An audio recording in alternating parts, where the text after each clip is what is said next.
नमस्ते साथीहरू। आज हामी सहसचिव तहको चाहिँ जुन लोकसेवा आयोगले लिने इक्जाम छ त्यसको परीक्षाको परीक्षामा सोध्न सक्ने नमुना प्रश्न उत्तर लिएर प्रस्तुत भएका छौँ।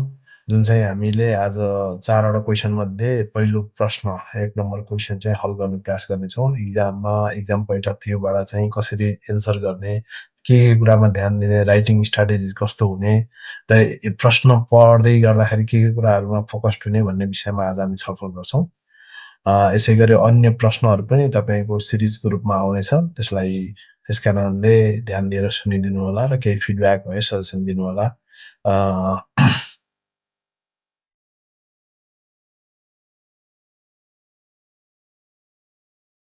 अनि क्वेसन पढ्दै गर्दाखेरि हामीले कतिपय कुराहरू माथि नै क्वेसनमा केही कुराहरू लुकेका हुन्छन् होइन। डिफिकल्टी लेभल सँगसँगै मैले म सेयर पनि गर्छु। कतिपय क्वेसनहरू चाहिँ त्यही भित्र लुकिराखेको हुन्छ। क्वेसनले केही एउटा सिग्नल गरिरहेको हुन्छ कि कहिले यस नो क्वेसन गरिदिन्छ, कहिले तपाईँको धारणा भन्छ, कहिले विश्लेषणात्मक रूपमा दिनुहोस् भन्छ, कहिले कार्ययोजना भन्छ। यी सबै कुराहरू टेक्निकल पोइन्टहरू यसमा हुन्छन् होइन। ती कुराहरूलाई हरेक शब्दलाई चाहिँ तपाईँले यसमा चाहिँ एकदम केयरफुल्ली हेरिराख्नुपर्ने हुन्छ होइन। हिजो आज लोकसेवामा चाहिँ तपाईँको क्वेसन काट्नलाई पनि बहुत गाह्रो छ कि होइन। कहाँनिर गल्ती भयो के भन्ने, कहाँनिर हामीले चाहेको कुराहरू स्टुडेन्ट चाहिँ चिप्लिन सक्छ, कहाँनिर चाहिँ हामीले ट्रिकी क्वेसन राख्ने भन्ने कुराहरू उहाँहरूले पनि त्यसरी एकदम ध्यान दिएर बनाउन थाल्नु भएको छ क्वेसनहरू। अहिलेको हेर्दाखेरि सायद लोकसेवामा सोध्ने क्वेसनहरू एकदम एक्सट्रिम लेभलको क्वेसनहरू पनि छन् होइन। अब यहाँ केही कुराहरू म तपाईँहरूलाई सोध्दै गर्छु। यो माथि हेर्दाखेरि कतिपय क्वेसनमा माथि खासै हामीलाई एउटा ब्याकग्राउन्ड सेट गरिदिया हुन्छ, यस्तो रहेछ यस्तो गरिदिया हुन्छ। अब माथि कुरा आउँछ नागरिक एपको भन्ने हुन्छ, नागरिक एप सञ्चालनमा ल्यायो भने तल गएर क्वेसनले के भन्छ भने यहाँ हेर्दै जानुहोस्, नेपालमा प्रविधिको प्रयोगले सार्वजनिक सेवा प्रवाहलाई कसरी रूपान्तरण गर्दैछ भनेपछि नागरिक एप जस्तै हामीले यस्ता एपहरू ल्याएका छौँ, यसले कसरी रूपान्तरण गर्दैछ भन्ने कुराहरू चाहिँ यहाँ सोध्दैछ क्वेसन। अब तपाईँले इक्जाममा के गर्ने त भन्दा यस्ता कुराहरूलाई चाहिँ क्लु, यो चाहिँ जुन चाहिँ क्लु छ त्यो क्लुलाई चाहिँ एकदम अन्डरलाइन गरिहाल्ने होइन। यसलाई नम्बर 1 नम्बर 2 नम्बर 3 गर्दै जाने होइन। इक्जाममा एकदम त्यो इक्जामलाई चाहिँ कसरी हुन्छ आफूलाई सहज रूपमा, अहिले किनभने टाइम छैन हामीसँग, एकदम एक एक मिनट चाहिँ तपाईँको महत्त्वपूर्ण छ। त्यस कारणले हरेक क्वेसन पढिसकेपछि यसको क्लु चाहिँ मेन पोइन्ट के हो त भन्दा कसरी रूपान्तरण गर्दैछ, केले एआई अथवा प्रविधिको प्रयोगले, टेक्नोलोजीको प्रयोगले कसरी सेवा प्रवाहलाई रूपान्तरण गर्दैछ भन्ने कुराहरू एउटा क्वेसन भयो। नागरिक एप जस्ता भनेको छ। अब नागरिक एप भनेको छैन, यहाँ नागरिक एप भने जस्ता, माथि नागरिक एपको कुराहरू, यहाँ आएर नागरिक एप भनेको छ। नागरिक एप भनिसकेपछि त के छ त भन्दा नागरिक एप जस्ता भनिसकेपछि अब नागरिक एप जस्ताको कुरा गर्ने, नागरिक एपको कुरा गर्ने होइन धेरै होइन। क्वेसनले खोजेको कुराहरू त्यहाँ हामी के हुन्छौँ त इक्जाममा एकदम हतार हुन्छ, नागरिक एप भनौँ, लौ नागरिक एपमा के सुधार गर्नुपर्छ भन्दै त्यसैमा फोकस हुन्छौँ। हामीले ब्रोडर सेन्समा हेर्नुपर्ने हुन्छ। क्वेसनका यस्ता ट्रिकी पोइन्टहरूलाई चाहिँ पत्ता लगाउनुपर्छ, त्यसलाई सर्कल गर्ने अथवा चाहिँ तपाईँले अन्डरलाइन गर्ने, त्यो तपाईँहरूले आफूले छुट्याउने तरिकाले आफ्नो डिजाइनले गर्नुहोस्। एकीकृत डिजिटल प्लेटफर्महरूको आवश्यकता हेर्नुहोस्। अब आवश्यकता भनेको छ, औचित्य भनेको छ, समग्र प्रभावलाई विश्लेषण गर्नुहोस् भनेर 10 मार्क्सको सोधेको छ। अब यसको मार्क्स पनि तपाईँको के छ त 10 मार्क्सको छ। 10 मार्क्सको भइसकेपछि तपाईँले कति छुट्याउनु पर्यो त भन्दा 18 मिनटमा तपाईँले यसको एन्सर गर्नु सक्नुपर्छ। अनि त्यो क्यालकुलेटिभ हुने हो क्या, हामी एकदम कुन मार्क्सलाई कति समय दिने भन्ने। अब यो कति लेख्ने के लेख्ने भन्ने कुराहरू चाहिँ तपाईँले 18 मिनटभित्र, अब 2-3 पेज लेख्नुहुन्छ भने इट्स ओके होइन, 1 पेज लेख्नुहुन्छ तर कन्साइज एकदम राम्रो लेख्नुहुन्छ भने इट्स ओके, तर तपाईँको राइटिङ स्पिड कस्तो छ त्यसले पनि फरक पार्छ। तर यहाँ सोधेका क्वेसनहरूलाई चाहिँ तपाईँले मजाले एड्रेस चाहिँ गर्नुपर्ने हुन्छ। एउटा कसरी रूपान्तरण गर्दैछ र अर्को आवश्यकता, औचित्य र समग्र प्रभावलाई विश्लेषण गर्नुहोस् भनेर भनिरहेको छ है। यी कुराहरू चाहिँ तपाईँले ख्याल गर्नुपर्ने हुन्छ। मैले खालि एन्सर मात्रै भन्दिनँ, तपाईँलाई टेक्निकल कुराहरू पनि यहाँ सेयर गर्दैछु। त्यस कारणले तपाईँले अहिले एकदम ध्यानमग्न भएर सुन्नु होला। बिचमा म रिपिटेसन गर्ने उसमा छैन, तपाईँले लास्टमा उ भयो भने, किन भन्दाखेरि यो साथीभाइहरू आउने जाने क्रम भइराखेको छ। त्यस कारणले म रिपिटेसन गर्दिनँ, एकदम केयरफुल्ली सुन्नु होला। केही बरु साउन्ड क्वालिटी केही भयो भने तुरुन्त मलाई भन्नु होला, किनभने वी हेभ नो टाइम। 1.5 घन्टामा 4वटा क्वेसन सक्नुपर्ने छ। अनि हरेक पोइन्टलाई चाहिँ तपाईँले ख्याल गर्नु होला मैले भनेका कुराहरूलाई चाहिँ। अनि सेकेन्डमा जाउँ, ग्रामीण तथा सीमान्तकृत समुदायसम्म होइन। यहाँ क्वेसन क्लु पोइन्ट छ, यहाँ हेर्नुहोस्। ग्रामीण तथा सीमान्तकृत समुदायसम्म डिजिटल सेवाको पहुँच पुर्याउन नागरिक एप जस्ता एपलाई अधिक सुरक्षित सर्वव्यापी समावेशी र दिगो बनाउन राज्यले कस्ता सुधारात्मक कदम दीर्घकालीन रणनीति तथा प्रविधि मैत्री नीतिहरू अप्नाउनुपर्छ, अन्तर्राष्ट्रिय उदाहरणहरू उद्धृत गर्दै व्यावहारिक समाधान प्रस्ताव गर्नुहोस् भनेर भनिरहेछ। भनेपछि यहाँ के सोधिरहेछ भन्ने क्वेसनले बुझ्नु पर्यो। ग्रामीण तथा सीमान्तकृत समुदायसम्म भन्ने बित्तिकै डिजिटल डिभाइडको कुरा आयो यहाँ, होइन? डिजिटल डिभाइड जुन छ त्यो डिजिटल डिभाइडको कुराहरू यहाँ सोधिसक्यो क्वेसनले। त्यो कुरालाई तपाईँले ख्याल गर्नु पऱ्यो, माइन्डमा त्यो राख्नु पऱ्यो। डिजिटल डिभाइडको कुराहरू म कसरी सल्भ गर्छु, कसरी सल्युसन गर्ने भन्ने तपाईँको एन्सरमा आएन भने त्यो क्वेसन जाँच्ने उत्तर जाँच्ने मान्छेलाई त तपाईँको क्वेसन एन्सरले खासै मजा आउँदैन, होइन? अनि त्यसपछि अधिक सुरक्षित भन्नुको अर्थ के हो त भन्दा डेटाको सुरक्षा भनिरहेछ। तपाईँको नागरिक एपमा धेरैले चलाउनुहुन्छ होला, तपाईँको लाइसेन्स त्यहीँ छ, पासवर्ड त्यहीँ छ, तपाईँका डकुमेन्ट्सहरू त्यहीँ छन्, होइन? अनि सबै तपाईँको के अरे इन्सुरेन्सदेखि लिएर सबै कुराहरू त्यहाँ एउटा प्लेटफर्ममा छ। त्यसको सुरक्षा चाहियो नि त, होइन?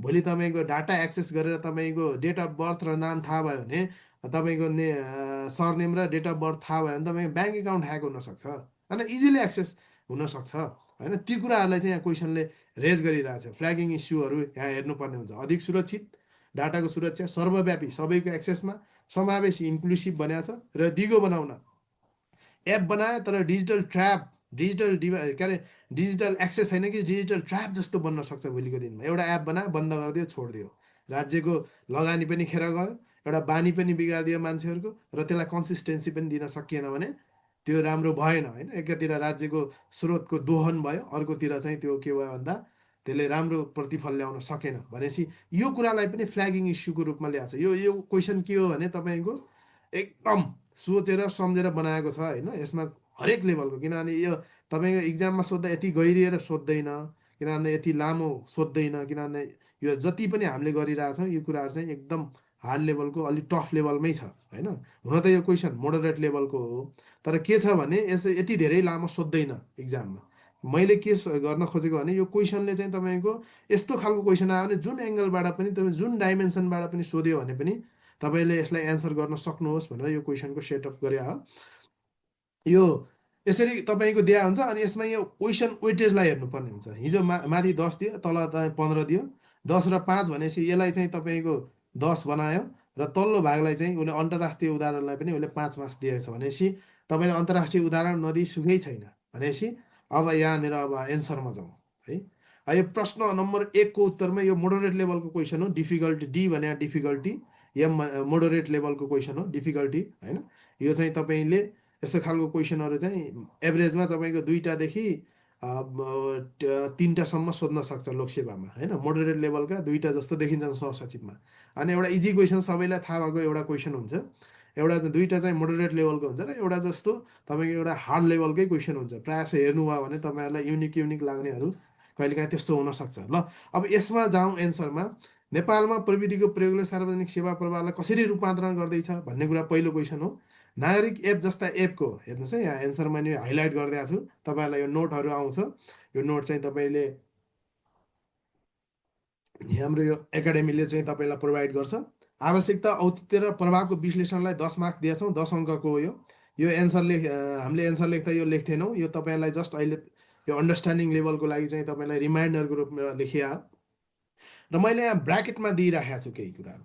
नेपालमा डिजिटल प्रविधिको विस्तारले सार्वजनिक सेवा प्रवाहमा गहिरो रूपान्तरण ल्याइरहेको छ। विशेषतः नागरिक एप जस्ता अधिक एकीकृत डिजिटल प्लेटफर्महरूले राज्य नागरिक अन्तर्क्रियाको स्वरूपलाई मूलभूत रूपमा परिवर्तन गरेका छन्। हेर्नुहोस् है, यो मैले किन ब्राकेटमा राखेको भनेर तपाईँलाई भन्दाखेरि धेरै साथीहरूले सर म विषय प्रवेशमै मेरो 10-15 मिनट जान्छ, एकदम लामो हुन्छ, एकदम इलोङ्गेटेड हुन्छ, अनावश्यक जस्तो लाग्छ आफैलाई भनेर मलाई कतिपय ठाउँमा साथीहरूले सोधिरहनुहुन्छ। भनेको के भने विषय प्रवेश हामीले धेरै लामो पनि होइन, एकदम त्यो एकदम छोटो मिठो, होइन, एकदम स्विट बनाएर लेख्नुपर्ने हुन्छ। 2देखि 3 वाक्यमा तपाईँले त्यसलाई विषय प्रवेशलाई सकाइदिए हुन्छ। र कतिपय साथीहरूले विषय प्रवेशको सट्टा चाहिँ त्यो के गर्नुहुन्छ भने पृष्ठभूमि लेख्नुहुन्छ। पृष्ठभूमि भन्ने शब्दै गलत हो, किनभने प्रश्नको पृष्ठभूमि त तपाईँले माथि दिइसकेको छ, यही पृष्ठभूमि हो। तपाईँले फेरि पृष्ठभूमि लेखिरहनु पर्दैन, किन दोहोरो लेखिरहने, हामीसँग टाइम हुँदैन। त विषय प्रवेशसम्म लेख्दा हुन्छ, नलेखे नि केही फरक पर्दैन, तर विषय प्रवेश लेख्दाखेरि कसरी लेख्ने भन्ने कुराहरू चाहिँ तपाईँहरूलाई मैले सेयर गर्दैछु। र यो क्वेसनमा सेयर गर्छु, नेक्स्ट क्वेसनमा म यो कुरा भन्दैन, किनभने रिपिटेडली यो कुराहरू म भन्दिनँ। सेकेन्ड क्वेसनमा हामी फेरि त्यही तरिकाले जान्छौँ। अहिले भनिरहेको कुराहरू म सेकेन्ड क्वेसनमा कतिपय कुराहरू दोहोऱ्याउँदिनँ। हेर्नुहोस् है, त्यो टेक्निकल पार्टमा मात्रै, एन्सरमा त हामी जान्छौँ नै, तर टेक्निकल पार्टमा चाहिँ हामी त्यो कुराहरू म लेखेको पनि छैन र दोहोऱ्याउँदिनँ पनि। यसमा केही शब्दहरू छन्, जस्तै राज्य नागरिक अन्तर्क्रियाको स्वरूपलाई मूलभूत रूपमा परिवर्तन गरेका छन् भनेपछि यो कस्तो भयो भने एउटा कङ्क्रिट, एउटा चाहिँ तपाईँको के भने एउटा सेन्टेन्सले चाहिँ कङ्क्रिट रूपमा एउटा ओभरअल उसमा चाहिँ त्यसले सबै कुराहरूलाई समेटेको छ। हेर्नुहोस् कति मिठो छ, हेर्नुहोस् है, राज्य नागरिक अन्तर्क्रियाको स्वरूपलाई मूलभूत रूपमा परिवर्तन। राज्य नागरिक अन्तर्क्रिया भन्ने शब्द हेर्नुहोस् त है, यो भने के हो त भने सर्भिस डेलिभरीको पाटो छ होइन। राज्यले नागरिकलाई दिनुपर्ने सर्भिस डेलिभरी यहाँनिर छ, अन्तर्क्रिया होइन। त्यो के भन्छ इन्टरेक्सन्सको कुराहरू भए, इन्टरेक्सनको कुराहरू भए होइन। राज्यले नागरिकलाई दिनपर्ने सेवा र नागरिकले राज्यलाई तिर्नुपर्ने कर लगायतका दायित्वहरूका कुराहरू पनि यो अन्तर्क्रियाका कुराहरू भयो होइन। यही कुरालाई राज्यले दिनुपर्ने नागरिकलाई सेवा र नागरिकले राज्यलाई तिर्नुपर्ने कर भने भए लामो बन्थ्यो होइन। यस्तो छोटो मिठो एकदम टु द पोइन्ट, तपाईँले शब्द चयनहरू पनि एकदम ख्याल गर्नुपर्ने हुन्छ। यस्तो कुराहरूलाई टिपेर राख्दा पनि हुन्छ। कहिलेकाहीँ हामीलाई यस्तो कुराहरू प्र्याक्टिस गर्दै गइसकेपछि, लेख्दै गर्दै गइसकेपछि त्यो वर्डिङहरू चाहिँ स्वत आउँछ कि अटोमेटिकल्ली आउँछ, अनि लेख्न सजिलो हुन्छ। अन्तर्क्रियाको स्वरूपलाई भनेको छ, हेर्नुहोस् यो स्वरूप भन्ने शब्द पनि यस भेरी इन्ट्रेस्टिङ होइन। ओभरअल चाहिँ तपाईँको फ्रेमवर्कलाई नै के भने मूलभूत रूपमा परिवर्तन गरिदिएको छ यो यस्ता एपहरूले होइन। के हो त भन्दा अब नागरिक एपको चाहिँ रूपान्तरणकारी प्रभाव कसरी गइरहेछ त भन्दा, हिजो हामी पेपरमा बढी फोकस्ड हुन्थ्यौँ, अहिले पेपरलेस गभर्नेन्समा छ होइन। यो मैले धेरै कुराहरू मैले सेयर गरिने यहाँ लेखेका कुराहरू छन्। हामीले नागरिकता, राजधानी, स्वास्थ्य बिमा, शैक्षिक प्रमाणपत्र, सवारी चालक अनुमति पत्र जस्ता कागजातहरू एउटै प्लेटफर्ममा उपलब्ध हुँदा कागजात, प्रमाणित प्रतिलिपि, लाइन बस्ने झन्झट हटेको छ होइन। त्यस्तै सेवा पहुँचको विस्तार भइरहेछ, सर्भिस एक्सेसिबिलिटी भएको छ। यसले के भएको छ त, घरमै बसेर सेवा प्रदान गर्न सकिएको छ, कुनै भूगोल दूरी समयको अवरोध छैन होइन। तपाईँको के अरे सुर्खेतमा बसेर नि काम गर्न सकिएको छ, ताप्लेजुङमा बसेर नि काम गर्न सकिएको छ, यदि इन्टरनेट एक्सेस छ भने होइन। अपाङ्गता भएका व्यक्ति, दुर्गमका व्यक्ति, व्यस्त वर्गका नागरिक लगायत होइन, कतिपयले टाइमले भ्याइरहेको हुन्न, ऊ अफिसमै बसेर काम गरिरहेको हुन्छ। यी कुराहरूलाई चाहिँ यो रूपान्तरणकारी प्रभाव पर्दै गइरहेको छ। अर्को यो के भन्छ, इफिसियन्सी एन्ड ट्रान्सपरेन्सी पनि बढ्दै गइरहेको छ होइन। द्रुत पारदर्शी प्रशासन भएको छ, अनलाइनबाट हेर्न सकिन्छ अहिले। तपाईँ हामीले एसएलसीको मार्कसिट चाहिँ नागरिक एपमा हेर्न सक्छौँ। कतिपय अवस्थामा तपाईँ फिजिकल लाइसेन्स बोकेर हिँड्न नपर्ने अवस्था आएको छ हाम्रो नेपालमा होइन। ड्राइभिङ गर्दाखेरि अहिले यसो नागरिक एपमा देखाइदियो, त्यहीँ स्क्यान गर्छ ट्राफिकले, टक्करले हिँड्यो होइन। अर्को फिनटेक इन्टिग्रेसन भनेको मोबाइल ब्याङ्किङ, डिजिटल वालेटसँगको एकीकृत भुक्तानीले राजस्व व्यवस्थापनलाई बढी सहज र पारदर्शी भनेको राज्यले दिने सेवा प्लस यताबाट नागरिकले गर्नुपर्ने दायित्व, कर तिर्नुपर्ने कुराहरूलाई पनि के गरिदिएको छ त भन्दा सहज र पारदर्शी बनाइदिएको छ। त्यताबाट नै हामीले हेर्नुपर्ने हुन्छ होइन, डिमान्ड र सप्लाई साइड दुवै साइडबाट हेरे जस्तो। अर्को अपरेबिलिटी भनेको चाहिँ के हो भन्दाखेरि विभिन्न सरकारी निकायको एकीकृत प्लेटफर्म होइन। नागरिक एपले कर, स्वास्थ्य, पहिचान, शिक्षा, यातायात जस्ता विखण्डित सेवाहरूलाई भनेको, जस्तै एउटा करमा एउटा छ, शिक्षाको कुराहरू छ, आइडेन्टिटीको कुरा भने नेसनल आइडीका जस्ता कुराहरू चाहिँ अब तिनलाई एकै ठाउँमा ल्याइदिएको छ होइन। अपरेसन चाहिँ एकै ठाउँमा यो प्लेटफर्म एकीकृत प्लेटफर्ममा ल्याइदिएको छ। इन्टरअपेरेबिलिटी भनेको चाहिँ के हो त भन्दाखेरि एकअर्कामा चाहिँ अपरेसनेबल भयो कि यिनीहरू चाहिँ दुईवटा, तिनवटा, चारवटा मल्टिपल प्लेटफर्महरू होइन। यो आधार तयार गरेको छ है। केही कन्फ्युजन छ भने भन्नु होला है। परिचय चाहिँ दिइसक्नु भएको छ, केही छ अनि केही क्वेसनहरू भयो चाहिँ लास्टमा भन्नु होला। अनि नागरिक एप जस्ताको आवश्यकता र औचित्य भन्ने चाहिँ के हो त भन्दाखेरि एकीकृत पहिचान, विखण्डित डेटाबेस, डिजिटल प्रोफाइल र नागरिकलाई ल्याउन आधुनिक शासनको मूल आवश्यकता हो। सेवा प्राप्तिमा समता, इक्विटीको कुराहरू भए। डिजिटल प्लेटफर्मले वर्ग, स्थानमा पहुँचको आधारमा हुने विभेदलाई घटाउँछ। राज्यको प्रशासनिक लागतमा कमी होइन, कतिपय अवस्थामा कागजका कुराहरू, भौतिक रेकर्ड राख्नुपर्ने कुराहरू बोझ घटेर सरकारी खर्च कटौती भइरहेको छ। अब विश्व मान्य डिजिटल शासनतर्फको यात्रामा चाहिँ भारतको डिजिलकर, मैले यहाँ यसरी लिङ्कहरू पनि राखिदिएको छु। तपाईँहरूलाई यो आउँदाखेरि तपाईँ पिडिएफ फर्मेट भयो भने तपाईँले यहाँ लिङ्कलाई क्लिक गरेर यो सबै कुराहरू मैले एकीकृतहरू मैले हेर्दै त्यसको चाहिँ लिङ्क र हाइपर लिङ्क राखिदिएको छु, तपाईँले हेर्न सक्नुहुन्छ, क्रस भेरिफाई गर्न सक्नुहुन्छ यसरी क्लिक गरेर होइन। तपाईँले सकेसम्म चैतन्य इन्स्टिच्युटहरू यिनीहरूसँग माग्दाखेरि चाहिँ यो इस्टोनिया यिनीहरूको लिङ्केजमा चाहिँ तपाईँहरूले यसलाई चाहिँ लिङ्केजमा चाहिँ क्लिक गरेर हेर्न सक्नुहुन्छ, पिडिएफ भर्सन पाउनुभयो भने।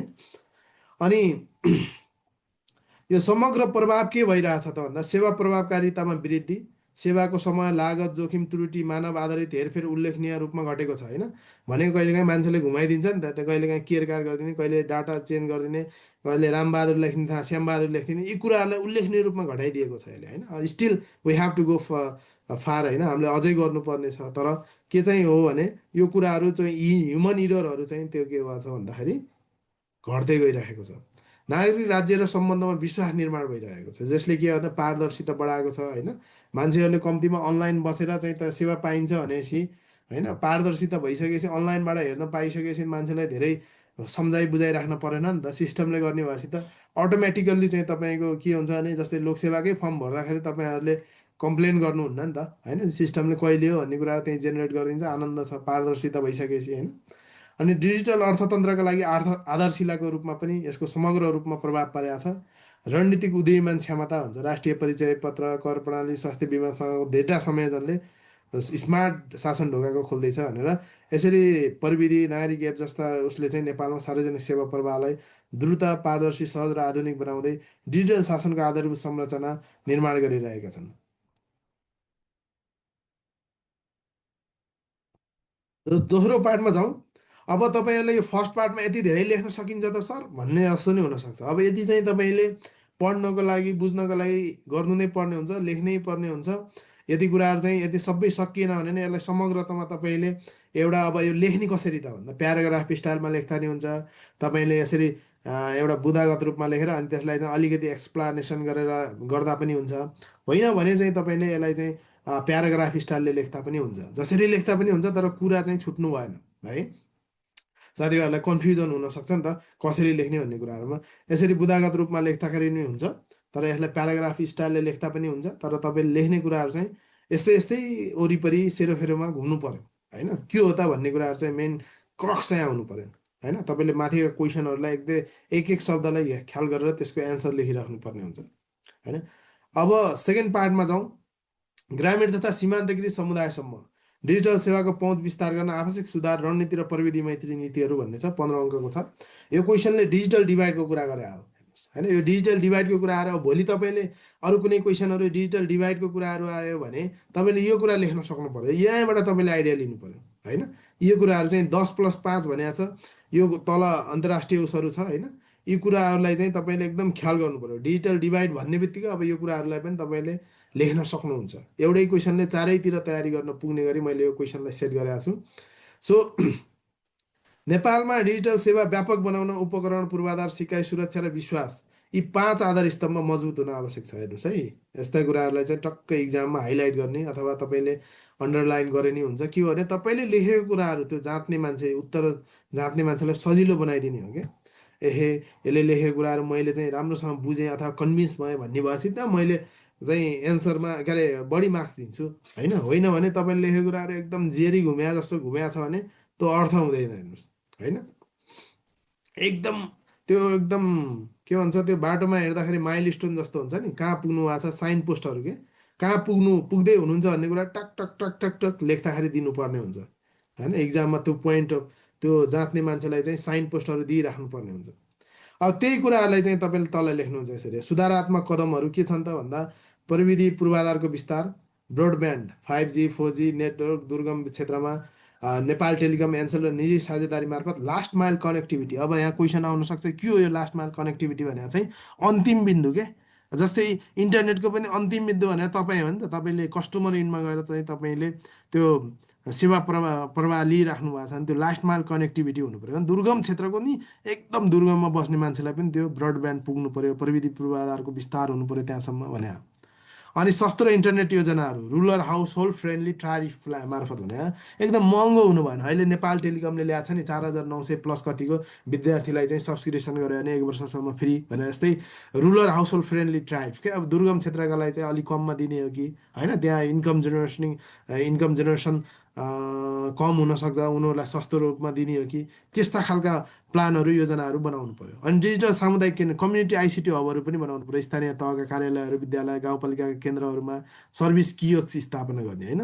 त्यहाँ गएर चाहिँ तपाईँ हामीले चलाउन पाइयोस् इन्टरनेटहरू होइन। अनि चाहिँ वाइफाई फ्री एक्सेसहरू होइन, सर्भिसहरू, कियोस्कहरू, मेसिनहरू राखेर सर्भिस डेलिभरी गर्नु पर्यो। अब अन्तर्राष्ट्रिय उदाहरण हेर्नुहुन्छ भने ठ्याक्कै अब हेर्नुहोस् है, अब क्वेसनले लास्टमा अन्तर्राष्ट्रिय उदाहरणहरू भने तपाईँले यहीँ राख्थिने। अब ठ्याक्क यसरी प्रविधि पूर्वाधारको विस्तारमा कुनै देशमा छ भने अब तपाईँले सबै देशको थाहा नहुन सक्छ होइन। धेरै अब कति पढेर सक्नुहुन्छ, अब मलाई थाहा छ तयारी गर्दाखेरि धेरैतिर ध्यान दिनुपर्ने हुन्छ, कहिलेकाहीँ एकातिर ध्यान दिँदै गर्दा अर्कोतिर हाम्रो ध्यान पुगिराखेका हुँदैन। त्यस कारणले नै यस्ता क्लासहरू आवश्यक भएको हो जस्तो लाग्छ मलाई।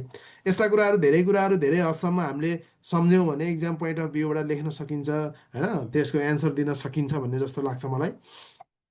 सो भारतको कमन सर्भिस सेन्टर्स भन्ने छ एउटा राम्रो प्रोग्राम छ, जसले 7 लाख ग्रामीण सेवा केन्द्रहरूमा डिजिटल पहुँच बढाएको छ। कमन सर्भिस सेन्टर भनेको त्यो ग्रामीण सेक्टरहरूमा बढी फोकस चाहिँ यो भारतको चाहिँ कमन सर्भिस सेन्टर भन्ने चाहिँ। यसमा तपाईँले पछि लिङ्कबाट नि हेर्न सक्नुहुन्छ।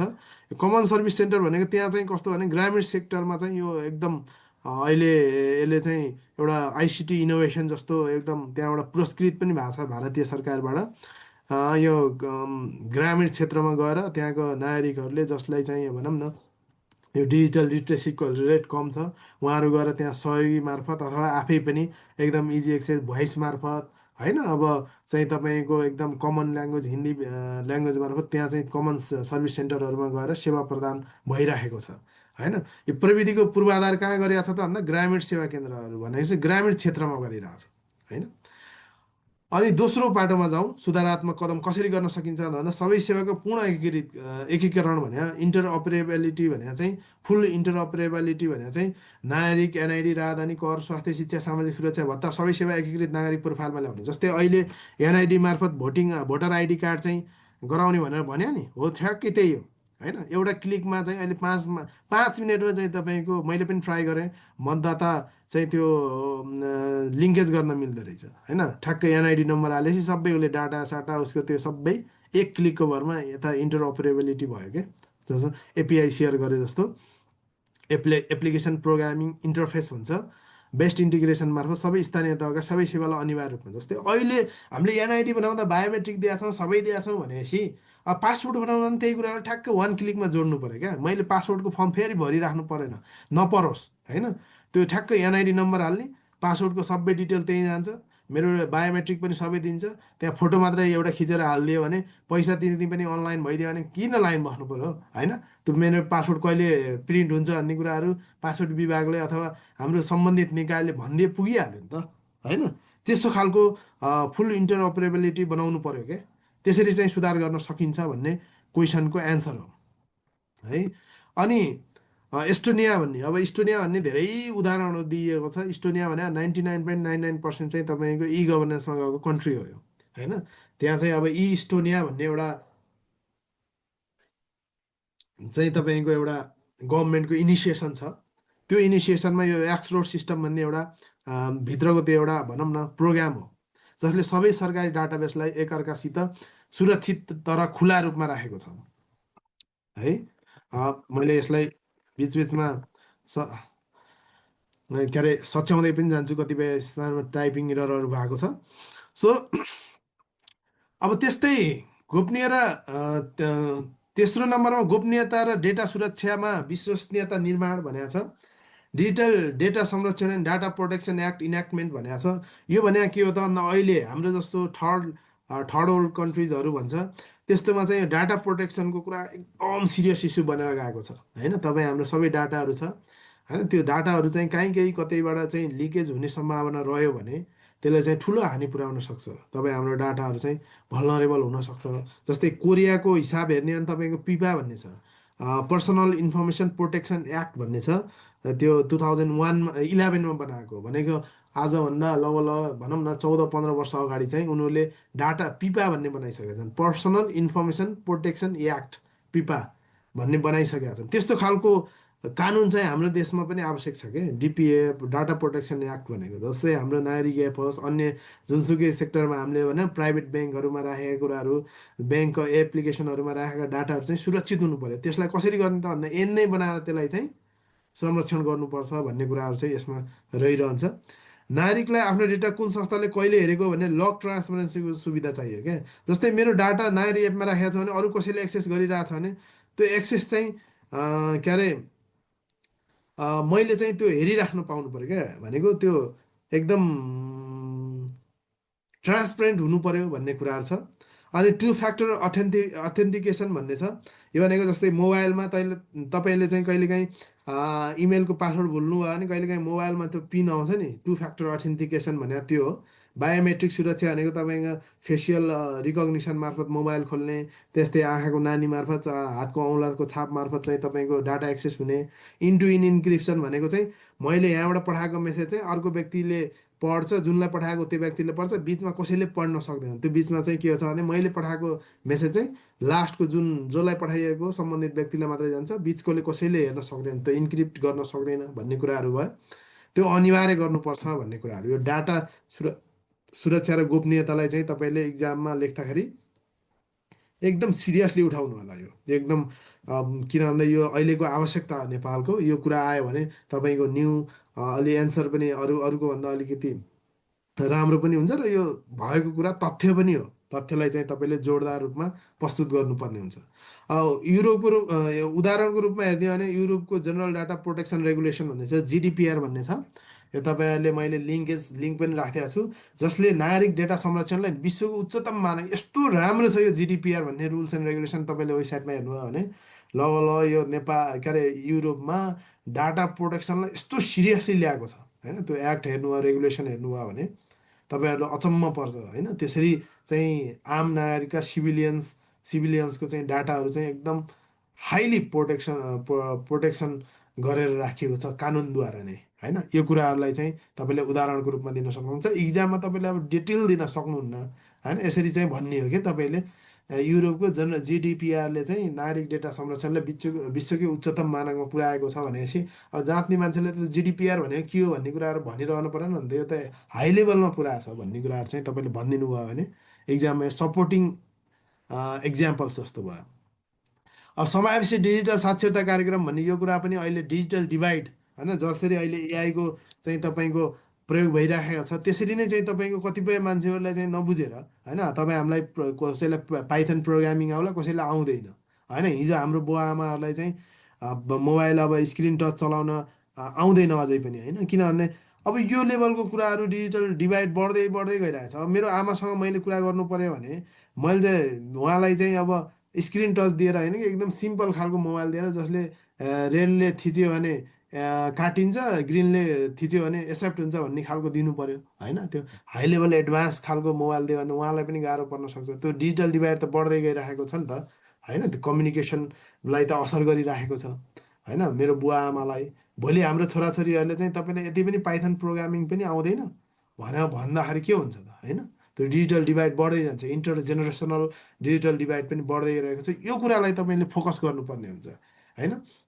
यो डिजिटल स्किल करिकुलमहरू अब जन्मँदैखेरि पाइथन प्रोग्रामिङ सिकाउन थालेको छ। अहिले डिजिटल भोलुन्टियर्सहरू स्थानीय स्तरमा राख्न सकिन्छ होइन। यी कुराहरू अब बङ्गलादेशकै उदाहरण हेर्ने हो भने डिजिटल लिट्रेसी फर अल भनेर कार्यक्रममा महिलाहरूलाई विशेष प्राथमिकता दिइएको छ बङ्गलादेशमा होइन। यस्ता कुराहरूलाई चाहिँ तपाईँले इक्जाममा लेख्न सक्नुहुन्छ। अर्को दिगो डिजिटल शासनका लागि संस्थागत सुधार भन्छ। नागरिक एपको स्थायी डिजिटल गभर्नेन्स अथोरिटी गठन, यस्तो खालको अथोरिटी प्राधिकरणहरू गठन गर्न सकिन्छ होइन। यस्तै नागरिक एपहरू अरू एपहरू बनाउँदाखेरि त्यो अथोरिटीहरू, राम्रो अथोरिटीहरू, एकदम हाई पावर एकदम त्यस्तो खालको अथोरिटीहरू गठन गरियो भने भविष्यमा समेत यसले अब सहयोग पुर्याउन सक्छ। डिसिजन ड्यासबोर्ड मार्फत रियल टाइम सेवा गुणस्तर अनुगमन, बजेटको स्थिरता, प्राविधिक क्षमता, साइबर सुरक्षा इकाइ सुदृढीकरण, यी कुराहरू चाहिँ संस्थागत सुधारको रूपमा रहन्छन्। सिङ्गापुरकै गभटेक हेर्ने हो भने यो गभटेक भनेर सिङ्गापुर सरकारको चाहिँ सरकारी डिजिटल परिवर्तनलाई चाहिँ यो एउटा दिगो पेसेवर दीर्घकालीन बनाउने संस्थाको रूपमा स्थापित छ भनेर तपाईँले इक्जाममा लेख्न सक्नुहुन्छ। दीर्घकालीन रणनीति अतिरिक्त 5 अङ्क स्मार्ट अब रणनीति भनेपछि हेर्नुहोस् है, यो शब्द अलिकति ख्याल हुन। यो रणनीति भने स्ट्राटेजिज भने चाहिँ अलिकति लङ टर्म होइन, एउटा रोड म्याप जस्तो पोलिसीमा हिट गर्ने खालको होइन। सामान्य भन्दा ओडहरू पनि कहिलेकाहीँ हामीले राखिदिन्छौँ, त्यस्ता कुराहरू राख्न हुँदैन यस्तोमा रणनीतिमा चाहिँ। जस्तै स्मार्ट गभर्नेन्स रोड म्याप भनेर 2030 सम्मको रोड म्याप बनाउनु पऱ्यो एकीकृत नागरिक पहिचान भनेको युनिक आइडेन्टिटी नम्बर मार्फत मैले एनआइडी नम्बर हान्ने बित्तिकै मेरो सबै त्यहीँबाट आइडेन्टिटी होस् भन्ने। स्मार्ट कर प्रणाली, स्मार्ट स्वास्थ्य भने इलेक्ट्रोनिक हेल्थ रेकर्ड भने इएचआर भने चाहिँ इलेक्ट्रोनिक हेल्थ रेकर्ड हो टेलिमेडिसिनको रूपमा। भनेको के हुन्छ भने विदेशतिर तपाईँको अहिले अहिले चाहिँ कस्तो सिस्टम आएको छ भने तपाईँको एक ठाउँमा डाटा डाक्टरले हेरिसकेपछि तपाईँको प्रेसक्रिप्सन तपाईँको हेल्थ रेकर्ड सबै अनलाइनमा हुन्छ र तपाईँ अर्को ठाउँमा जाँदाखेरि डाक्टरलाई त्यो नम्बर दिइसकेपछि त्यो एक्सेस हुन्छ, तपाईँको हिस्ट्री पुरै हेल्थ हिस्ट्री सबै हेर्न मिल्छ। त्यस्तो खालको डिजाइन गर्नु पर्यो। डिजिटल कृषि सेवाहरू, अनि AI enable public service delivery होइन। अहिले चाहिँ तपाईँको एआई च्याटबोटहरूले तपाईँको मैले नागरिकता बनाउँदा के कुरामा ख्याल गर्नुपर्छ भन्ने कुरा तपाईँले अहिले काठमाडौँ मेट्रोपोलिटन सिटीको हेर्नुभयो भने त्यो वेबसाइटमा एउटा च्याटबोट जस्तो एउटा नेवारी ड्रेस लगाएको चट्ट बसेर नमस्ते गरेको त्यो एउटा च्याटबोट देख्नुहुन्छ। त्यस्तोलाई सोध्नुभयो भने कतिपय एन्सरहरू तपाईँलाई भर्चुअली रूपमा उसैले भनिदिइराखेको हुन्छ होइन। यस्ता एआई इनेबल्डहरू च्याटबोटहरू राखेपछि त्यसले पनि के हुन्छ, स्मार्ट गभर्नेन्स रोड म्यापलाई सहयोग पुऱ्याउँछ भन्ने कुराले तपाईँले यसलाई सेयर गर्नु पऱ्यो, इक्जाममा एन्सरमा लेख्नु पऱ्यो। अब रुरल फर्स्ट पोलिसी भन्ने कुराहरू चाहिँ तपाईँलाई बुझिहाल्नुहुन्छ होइन। गाउँलाई पहिलो प्राथमिकता दिने भन्ने कुराहरू भए।